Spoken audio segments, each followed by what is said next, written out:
Today is Saturday the 17th of September. We are here in Madrid for the European Multiple Myeloma Academy meeting. This is an international meeting that is supported by unrestricted grants from Celgene and Amgen and is organized by the University of Navarra.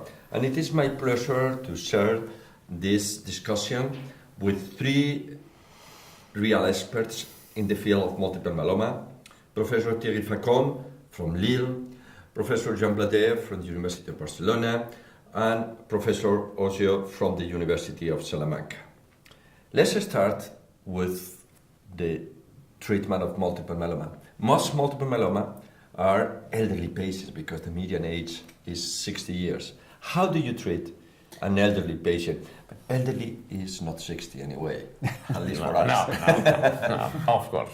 No, as you say, the majority, you have a lot of patients over the age of 75, so approximately 1/3 of myeloma patients. So we have two very well-established standards of care. One is the VMP regimen, or you can use bortezomib in combination with cyclophosphamide if you want. And the other one is lenalidomide in combination with low-dose dexamethasone, which will be available in early 2017. And so you can also combine bortezomib and lenalidomide if you want in different ways, starting with the VMP and then having lenalidomide or doing some kind of VRD regimen. And but I do believe that the main challenges we still have in elderly are the frail patients and also the high-risk cytogenetic patients as well. Okay. Dr. Bladé, most of myeloma patients eventually relapse after a good period, many years sometimes, with good disease control. At the time of relapse, do we have new drugs already approved, new regimes? What do you do in the clinical practice at the time of relapse? We usually use doublets. If we use bortezomib-based regimens, we move to Lendex and vice versa. But now we have triple combinations, particularly carfilzomib, Lendex, and in the future also lenalidomide, len, and daratumumab. That are these carfilzomib and dara are more potent agents in combination with Lendex than others. So I think that we will move in this direction in the near future when these regimens are approved.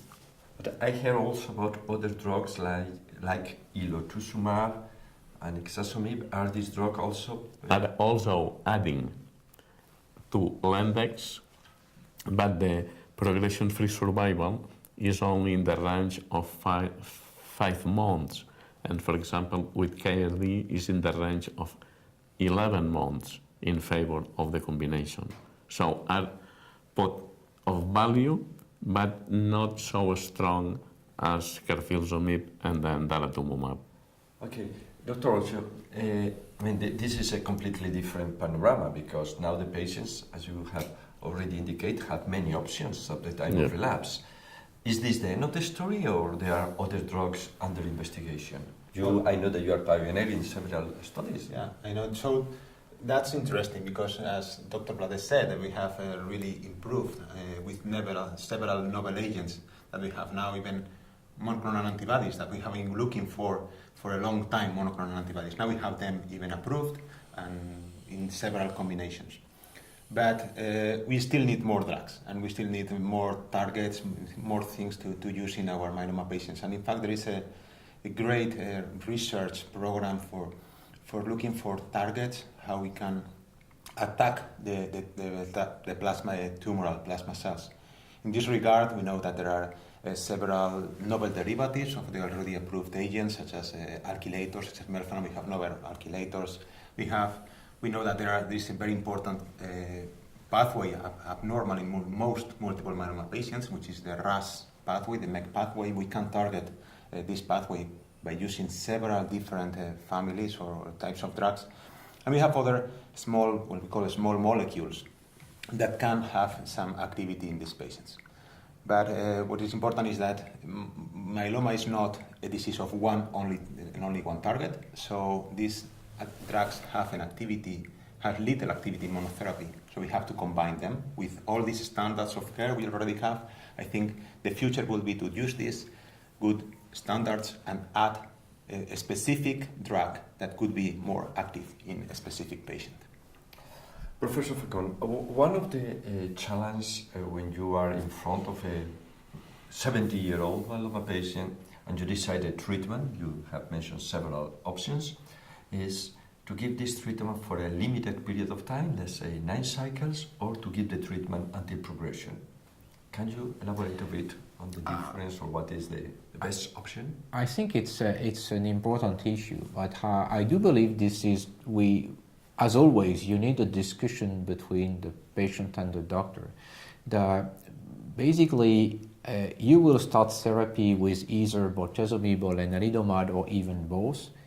And then at a certain time point, so that could be 9 cycles later, that could be 18 months later, you will have to decide again whether you should continue. And so I think it has something to do with the efficacy. So if you got a very nice response, if you tolerate very well, if your patient is willing to continue also, continuous therapy may be an option. In other situations, because your response is not optimal, the tolerance is not so good, you may want to stop and to have a treatment-free interval. So I think it's a patient-doctor, mainly a patient-doctor discussion. We cannot have a kind of general statement just saying that continuous is best or fixed duration is best. Dr. Bladé, I have a double question for you. First question is the role of autologous transplant at the time of relapse. And the second question is the biochemical relapse versus the symptomatic relapse. How do you deal with biochemical relapses? Because with symptomatic relapses, by sure you treat the patient. Okay, double question. First start with the autologous. Do you prefer autologous? Do you perform autologous transplant at relapse? Yes.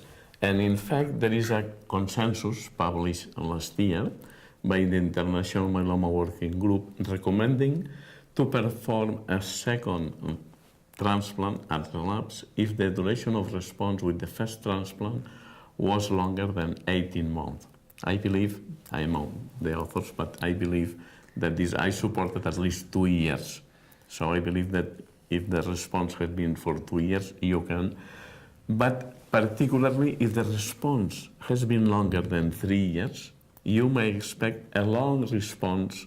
So, but also with chemotherapy, a response after autologous transplant longer than 3 years probably means sensitive disease, and you can have a median survival of 8 years with transplant or with the new therapies.